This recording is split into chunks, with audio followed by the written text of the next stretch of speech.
अल्लाह जो है उस बच्ची रिजवाना को सेहत और तंदुरुस्ती दे, जिंदगी दे मजीद। क्योंकि हमारी इत्तलात के मुताबिक उस बच्ची को जिंदा तो रहने दिया नहीं जाएगा, क्योंकि बच्ची अगर अपने मुंह से सारे खुद जो है उनके राज फाश करेगी तो मामला जो है उनके लिए मजीद तंग होंगे। तो हम सिर्फ दुआ ही कर सकते हैं। और मैं चीफ जस्टिस ऑफ पाकिस्तान से भी दरख्वास्त करूंगी कि खुदारा, आपके घर में भी बच्चे हैं, आपके भी मासूम से बच्चे हैं, तो खुदारा एक जो है छोटी सी मासूम सी बच्ची, उसको इंसाफ दिया जाए, उसके साथ जो ये तशद्दुद हुआ है उसको इंसाफ दिया जाए और इतनी इबरतनाक सजा दी जाए कि दूसरे लोग जो है वो ये काम करने से पहले 100 दफा सोचें कि एक कानून नाफिज करने वाले, एक इंसाफ राहम करने वाले के घर में ये मसला हुआ था तो उसको ये सजा मिली थी, हम करेंगे तो हमें भी ये सजा मिलेगी। तो चीफ जस्टिस ऑफ पाकिस्तान से और प्राइम मिनिस्टर हमारे जो शहबाज शरीफ साहब हैं उनसे यही दरख्वास्त की जा सकती है कि खुदारा होश के नाखुन लें और आप लोगों ने भी कल को जवाब देना है खुदा को। तो इन सारी चीजों के मामला जो हैं उनके ऊपर सख्ती से नोटिस लें और सिविल जज की जो अहलियां हैं उनको सजा दी जाए। एहसान साहब, आपकी जानिब पढ़ूंगी। जिस तरह से अभी आपने सुहेल साहब की भी बात सुनी है कि कानून सबके लिए बराबर है, और आपसे बात अभी कर रहे थे कि आपका डिस्कनेक्ट हो गया था। तो एहसान साहब, हमारे जो प्राइम मिनिस्टर हैं शहबाज शरीफ साहब, उन्होंने भी इस बात का नोटिस लिया है, लेकिन पहले भी ऐसे मामला कई हो चुके हैं।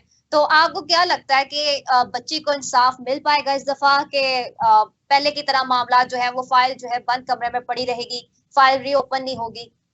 क्योंकि अभी तो उनकी हिफाजती जमानत मंजूर हो गई है ना।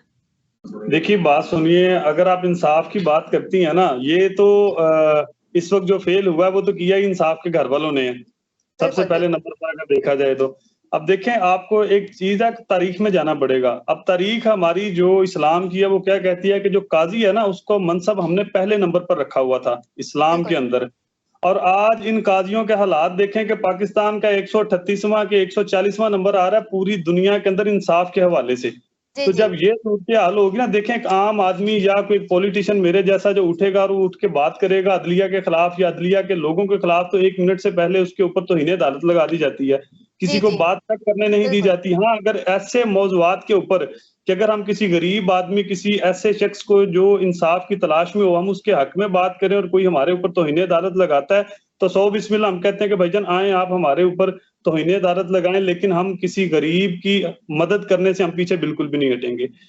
दूसरे नंबर पर मैं आपको एक चीज बताऊं, देखिए 10,000 रुपए तनख्वाह के ऊपर 6 महीना पहले से वो वहां पर मौजूद है और इन 6 महीनों के अंदर उसकी वालदा से उसको मिलने तक नहीं दिया गया। अब 6 महीनों के बाद एहसान साहब, अभी 10,000 जो है वो तो एक मजदूर की भी उजरत नहीं है। 10,000 में वो 24 घंटे और वहीं पर ही उस बच्ची ने रहना है भी वो छोटी सी बच्ची है। ये तो दोनों कानून के अगेंस्ट है। देखें बात पता है क्या है, 10,000 रुपए तो वो तनख्वाह थी जो कि उस लड़की को मिलती थी, उस बच्ची को मिलती थी। अब दरमियान में वो जो एक बंदा, जो पूरा माफिया देखें इसके पीछे असमा काम करता है। अब दरमियान में जो विलायत नामी कोई शख्स है जो सरगोदा का है और वो वहां से ये इस तरह से करके बच्चों को, कमसन को लोगों के घरों में काम पर रखवाता है। वो अपनी कमीशन के न जाने कितने पैसे लेता होगा और कितनी इस तरह की जो बच्चियां हैं बेचारी जो लोगों के घरों के अंदर काम करती हैं, ऐसे बंदे को वो मेरे ख्याल में गिरफ्तार किया जा चुका है। उसे आप उससे तफ्तीश करें, वो आपको न जाने ऐसे कितने लोगों का और बताएगा। अभी तो जो एक केस रिपोर्ट हुआ है। और दूसरे नंबर पर देखें, कई वाकयात रुनुमा हो चुके हैं, लेकिन इंसाफ की जो बात है, पहले भी एक लाहौर में वाकया पेश आया था, उसके घर पे वो जज का ही घर था और वहां पे जो है तैयबा नामी जो है मुलाजमा, उसके ऊपर तशद्दुद का वाकया पेश आया था। लेकिन ये तैयबा से भी ज्यादा बड़ा मामला है और सबसे हैरानगी वाली बात यह है कि बच्ची के ऊपर इतना तशद्दुद हुआ है, बच्ची की हालत जो है बहुत तशवीशनाक है, लेकिन फिर भी लाहौर हाई कोर्ट ने इंसाफ राहम करने की बजाय उनकी अहलिया को हिफाजती जमानत उनकी मंजूर कर दी है। तो बात वही है ना कि देखें ये इंसाफ वालों के जो घर वाले हैं उन्होंने तो ये काम किया सारा, अब उनके लिए तो सारी चीजें हाजिर हैं। अब यहाँ पर कितने लोग हैं जो बेगुनाह अभी तक जेलों के अंदर मौजूद हैं, उनकी ना कोई जमानत हो रही है ना कोई सुनवाई हो रही है। और ये तो माशाल्लाह जज साहब के उनकी जौजा मोहतरमा, अगर इनको जमानत नहीं मिलनी तो फिर किसी को मिलनी है। देखें ये लम्हा फिक्रिया है, ये अलमिया है हमारे मुल्क के लिए, हमारी कौम के लिए, कि एक तो ऐसे इश्यूज के ऊपर बात बहुत कम की जाती है, अगर की जाती है तो फिर वो आपकी वही बात है कि फाइल बंद हो जाती है। अब एक चीज आप देखें, हमारे मुल्क के अंदर कितने इदारे हैं, किसी भी अदारे के किसी शख्स के ऊपर अगर कोई इल्जाम आता है तो उस अदारे का जो चीफ होता है या ऊपर बैठा होता है सीनियर है, उस बंदे का बयान आता है। आप चीफ जस्टिस साहब को देखें कि उनके अदारे की बदनामी का सबब बन रहे हैं ये लोग। और चीफ जस्टिस साहब से अभी तक इसके ऊपर कोई बयान नहीं आया, कोई रद्द-ए-अमल नहीं आया। इसके अलावा अगर किसी दूसरे महकमे का या किसी एक सिविलियन पर्सन का कोई मसला होता है तो चीफ साहब 1 मिनट से पहले आज खुद नोटिस ले लेते हैं।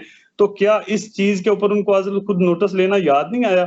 बात फिर वहीं आ जाती है, जो शख्स इस तरह से बात करता है, किसी गरीब के हक में आता है, तो उसके ऊपर 1 मिनट से पहले तौहीन अदालत लगी जाती है। बिल्कुल बिल्कुल ऐसा ही है।